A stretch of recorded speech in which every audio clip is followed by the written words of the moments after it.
My name is Leo, but everyone calls me Lee. I'm 22 and I'm still living with my parents in Upper Michigan.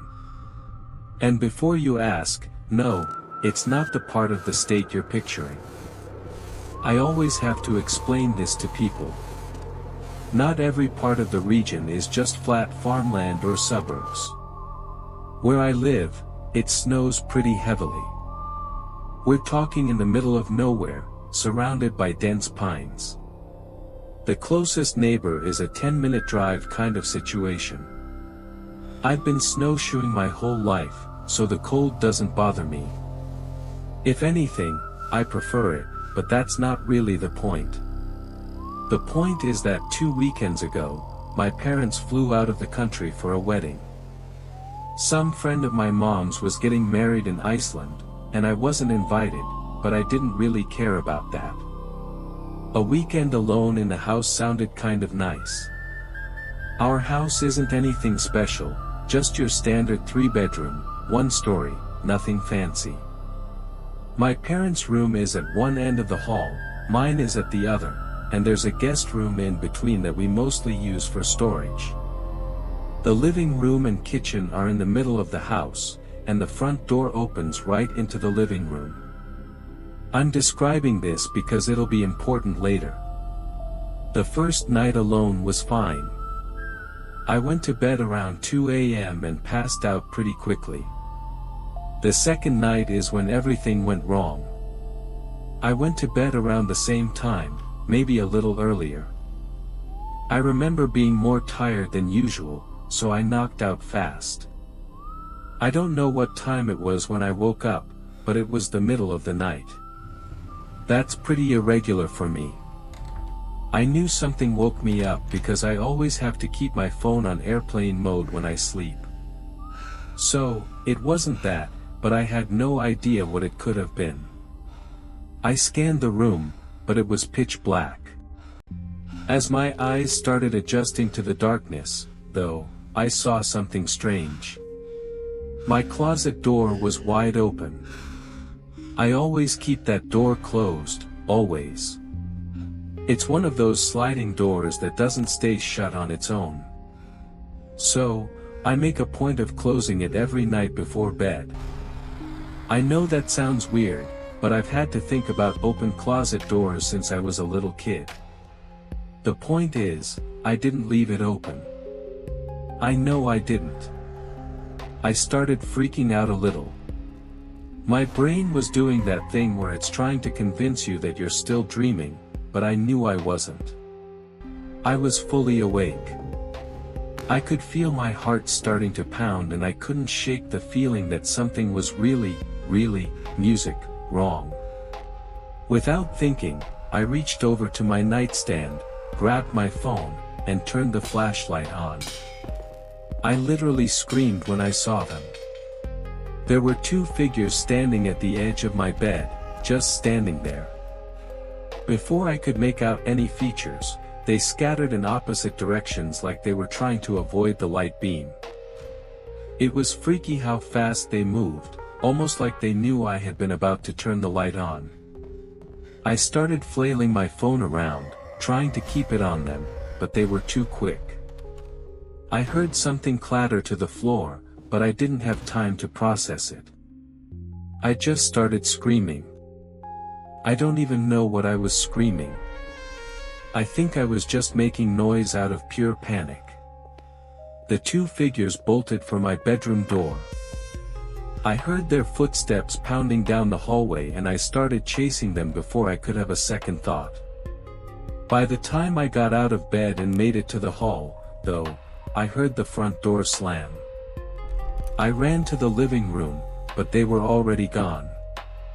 I stood there in the living room for I don't even know how long. My hands were shaking, and I was just trying to focus on catching my breath. The moment I regained my composure, I ran back to my room, locked the door, and called 911. While I was waiting for the police in the safety of my locked room, I finally turned the light back on. That's when I looked down at the floor by the edge of my bed and saw what had clattered during the commotion. It was one of my mom's kitchen knives. I almost threw up. I'm not kidding. Those people had been standing over me with a knife while I was sleeping. If I hadn't woken up when I did, I don't even want to think about what would have happened. I probably wouldn't have woken up. The police showed up maybe 20 minutes later. They searched the entire property, but there was no sign of anyone.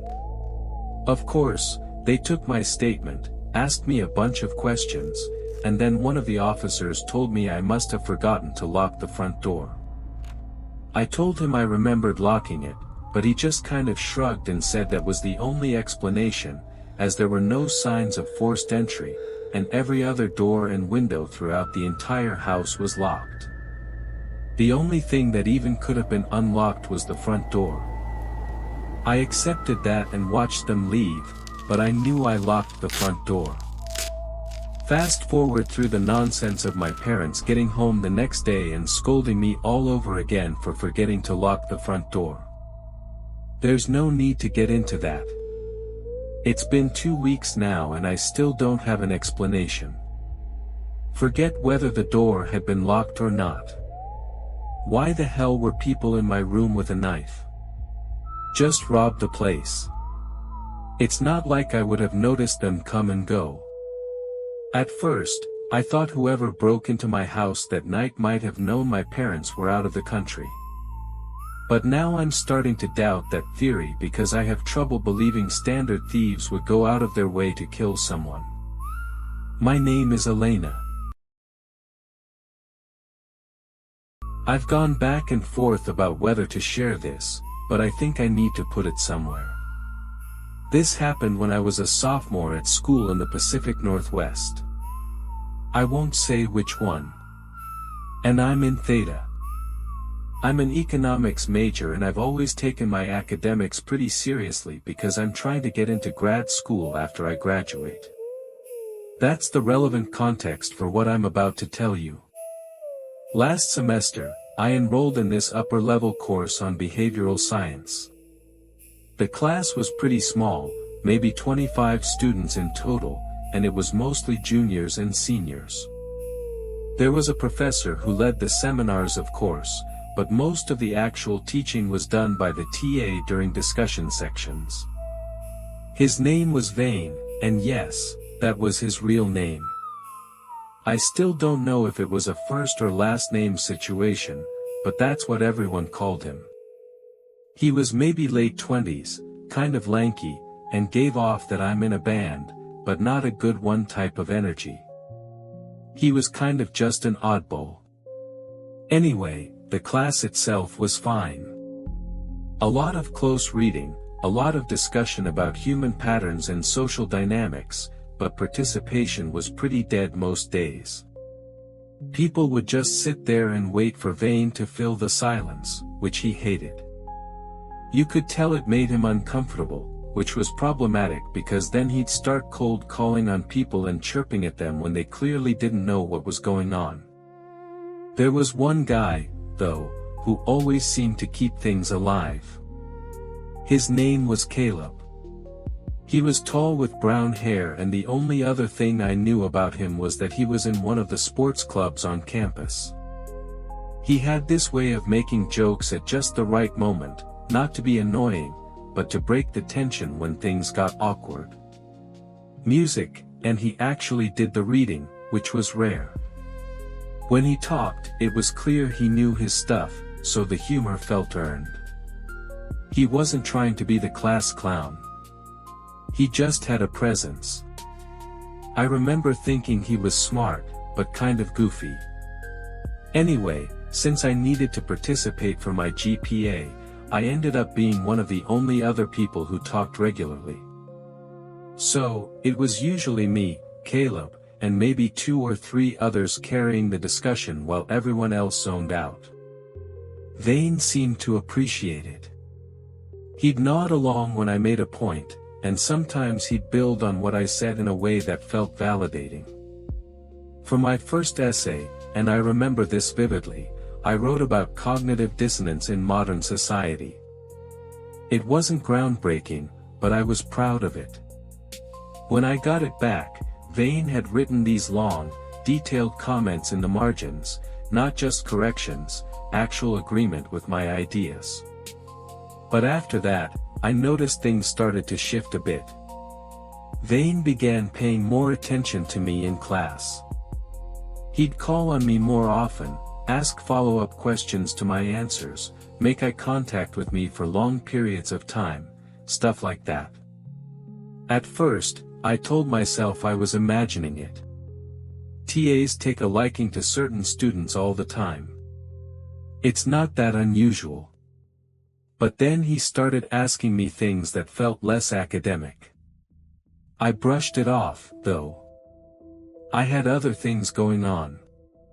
Around the same time, I started running into Caleb more and more outside of class. Our sorority and his club had a lot of overlap. I think Greek life is mostly stupid, but we were both in, I guess, what you'd consider top houses at our school. So, we had a lot of joint mixers, music, date nights, and just always went to the same parties. And Caleb was just always there. So, naturally, we just ended up talking more and more, and I started taking a liking to him.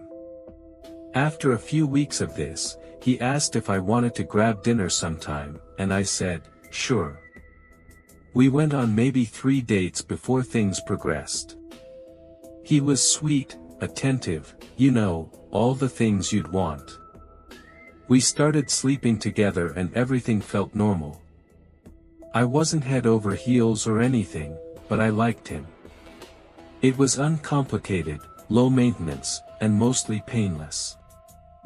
One afternoon after class, I was walking to my car when I saw Caleb standing behind the lecture hall smoking a cigarette with Vane. They were talking like they knew each other, which struck me as weird. I didn't even know Caleb smoked. When I asked him about it later, he laughed and said he was just trying to get on Vane's good side so he wouldn't have to try as hard toward the end of the semester. I told him that was kind of pathetic and he laughed and, music, said he'd take pathetic over a bad grade any day. A few weeks later, when I came back, I noticed his phone was lying next to him on the bed with a YouTube video playing. I know I shouldn't have looked, but curiosity got the better of me. Can you blame me? I'm a college girl in a sorority. The types of guys I'm surrounded by would cause any rational person to develop trust issues. So, I went through his phone. I'm not sure what I was expecting to find, but I was definitely not expecting to find a collection of photos of me. And there were a lot of them. Some were more benign. Photos of me going about my day or studying or walking to class, but there were others. I'll let you fill in the blanks yourself, but they were, let's just say, suggestive. Some of them were ones I'd sent him. But there were quite a few that I had no recollection of ever taking. I wasn't mad or anything, mostly creeped out, like if he had asked me for most of them, I probably wouldn't have been opposed at all. I didn't wake him up that night. I just went back to sleep, not really knowing how to feel. I ended up keeping things to myself, partly because I was embarrassed, but partly because I didn't want him to know I'd snooped through his phone. A week later, after he'd fallen asleep again, I decided to try guessing his password, which actually wasn't too hard. It was just his birthday, but reversed.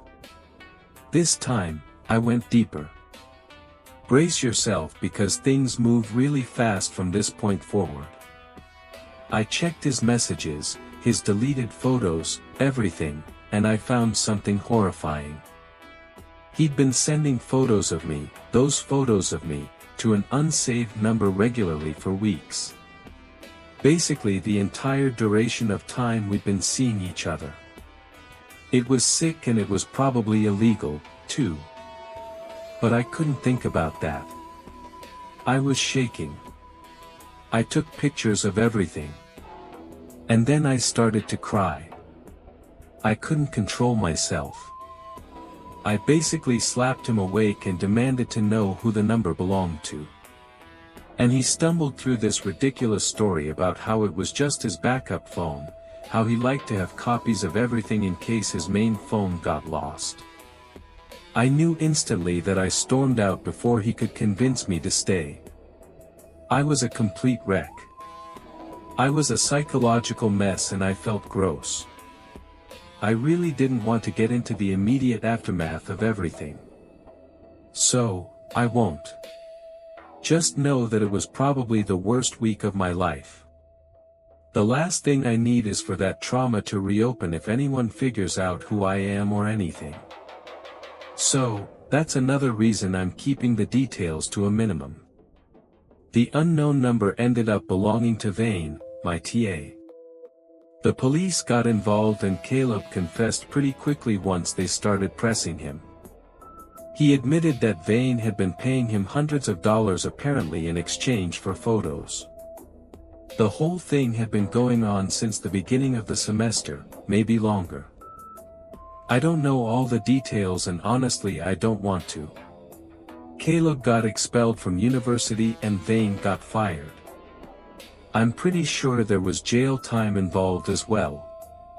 Although, I do remember thinking whatever punishment they got wasn't nearly enough to make me feel compensated.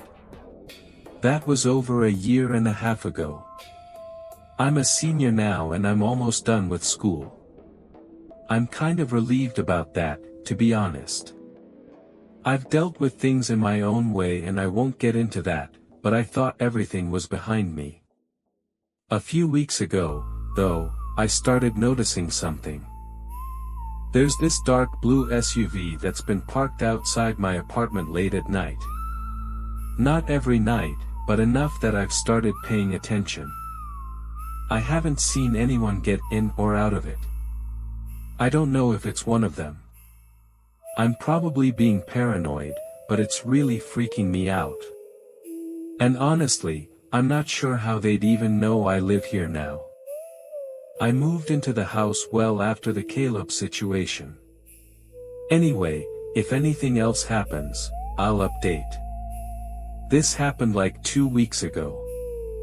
I'm still not fully over it, but I need to get it out there because keeping it to myself is driving me insane. This started happening about 3 months ago right after I broke up with my ex, Julian. I'm 23 and I just moved into my first solo apartment after living with roommates since college. It was nothing special. A 1-bedroom in a mid-sized complex in Indianapolis, Indiana. I work remotely, so I'm home a lot. That's part of why I wanted my own place. I was tired of trying to take calls while my roommates were being loud in the kitchen or whatever. The apartment was on the 2nd floor, facing the back of the complex, which meant my view was basically the parking lot and then some trees. Not exactly scenic, but I didn't care. I had my own space, my own schedule, and for the first time in my adult life, actual privacy. For the first few weeks, everything was fine. I didn't really interact with anyone in the building besides the occasional head nod. There was an older woman on the 1st floor who always seemed to be checking her mail whenever I walked by and a couple across the hall who I'd hear arguing sometimes through the walls. That was about the extent of my social landscape. Anyway, I started noticing this guy. The first time was maybe 3 weeks after I moved in. I was coming back from the gym around 8 p.m. And as I was walking up the stairs to my floor, I passed someone coming down. He was this nondescript white guy, maybe late 30s or early 40s. He had an average build. He was also wearing a black windbreaker. There wasn't really anything remarkable about him. We did that awkward thing where you both tried to move to the same side, then he just kind of squeezed past me without saying anything. I didn't think much of it. The second time was a few days later. I was in the parking lot getting something out of my car and I saw him standing near the dumpsters. He wasn't really doing anything, just sort of standing there. When I looked over, he turned and walked away around the side of the building. Again, not that weird on its own. I shrugged it off and went about my business as usual. The third time is when things started feeling off. I was working at my desk which faces the window overlooking the parking lot. It was the middle of the afternoon and I happened to glance outside while I was on a call. There was a dark green car parked in the lot that I didn't recognize and someone was sitting in the driver's seat. I couldn't see their faces clearly, but I could tell they were looking up at the building at my floor, maybe at my window specifically, but I couldn't be sure. I watched for a few seconds, then went back to my call. When I looked again, maybe 10 minutes later, the car was gone. For whatever reason, that stuck with me. I started paying more attention after that. And the more attention I paid, the more I noticed him. The guy spent a lot of time in the parking lot, not every day, but often enough that it started to feel like a pattern. Sometimes he'd be walking through, sometimes sitting in that same green car, which I realized was his a few days later. Once I saw him standing by the stairs to my building just looking at his phone, music.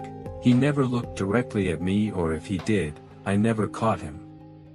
But I started to get this feeling like he was always positioned in a way where he could see my apartment. I told myself I was being paranoid. The complex isn't that big. If someone lived there and kept similar hours to me, I'd probably see them a lot. That's just math. And I'd never actually caught him doing anything wrong either. He wasn't following me and he wasn't approaching me. He was just around. But then something happened that I couldn't explain away. I have a pretty set routine. I go to the same gym at the same time most days. And I usually stop at this Panera on the way back twice a week. It's like a 15-minute drive from my apartment in a completely different part of town. One night, I'm sitting in the Panera eating by myself and scrolling through my phone. I look up and there he is. That same guy with that same black windbreaker from the first time I saw him. He was just sitting at a table across the restaurant eating a bowl of soup. I started to feel sick in my stomach. I'm not exaggerating. I felt physically sick for a second because there was no reason he should be there. The gym I go to is in a different direction. This Panera isn't even near anything else. It's not like it's on a main road where you just happen to end up. You go there on purpose. I tried to rationalize it. I mean, Panera is pretty popular and he was eating, but he was also looking at me. Not obviously. He looked down at his food, then glanced up, then looked down again. But I could feel it. And when I got up to leave, I swear he started gathering his stuff, too. I walked to my car fast. I didn't run, but I was moving. I got in, locked the doors, and just sat there for a second. When I looked back at the restaurant, I couldn't see him through the windows. I don't know if he came outside or not, but I didn't want to stick around. The drive home, I kept checking the mirrors. I didn't see anyone following me, but I took a weird route just to be safe. It was probably overkill, especially because he already knew where my apartment was, but I wasn't thinking straight. When I got back to my apartment, I sat in the dark for like an hour just watching the parking lot through my window. I never saw either him or that sedan. So eventually, I convinced myself I'd overreacted and went to bed. The next morning, though, I woke up and looked outside like I'd been doing every morning since this started. The sedan was there and I could see someone sitting in it, so I didn't think twice and just called the police. I felt stupid doing it. What was I going to say? Something along the lines of, "There's a guy who I keep seeing and it's making me uncomfortable." As silly as it sounded, I called anyway and I tried to explain the situation. The officer I talked to was polite, but clearly thought I was being paranoid. He said they could send someone to check the parking lot, but unless the person was doing something illegal, there wasn't much they could do. He suggested I document things, write down dates and times, take pictures if I could, and call back if anything escalated. By the time a patrol car actually showed up, maybe 45 minutes later, the sedan was gone. The officer walked around the complex, knocked on a few doors, and basically told me what I expected. No sign of anyone suspicious, no complaints from other residents. He gave me a card and told me to call if anything else happened. Nothing happened for about a week after that. I started to relax a little. I figured maybe the police visits had spooked that creep. Or maybe I really had been imagining things and my brain just needed to reset. But then I got the note. It was slipped under my door sometime during the night and I found it in the morning when I woke up. It was a handwritten note that read, "You should really close your blinds at night." I was terrified. I remember dropping the note out of fear before scrambling to pick it back up.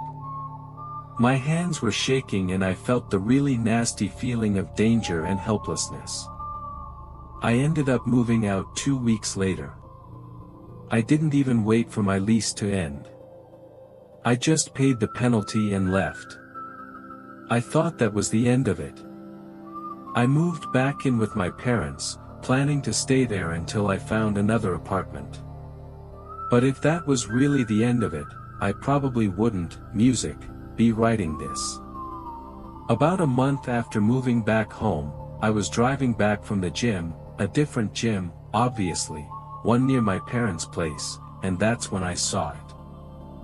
A dark green sedan parked on a random side street. Maybe 2 blocks from my parents' neighborhood. I immediately recognized the car and I knew it was the same car. I knew it for a fact. I spent the rest of the way home trying not to freak out. I didn't see anyone following me, but that almost made it worse because if it was him, and I'm almost positive it was, then he probably already, knew where I was going. I told my parents as soon as I got inside. My dad said he'd keep an eye out, and my mom started double-checking all the locks. They've been watching the street more carefully since then. And my dad even mentioned getting a camera for the front porch. It's been about 2 weeks and I haven't seen that car since. Part of me wants to believe it was a coincidence that it was just a similar car and I'm losing my mind. But I know what I saw. I don't even know how he found me. But I really don't want to think about the possibility that I have a dedicated stalker who's been tracking everything I do. I'm quite honestly scared to do anything that involves leaving the house. I'm debating getting the police involved again, but there's not much I'd be able to even tell them. Hopefully, the story needs no updates.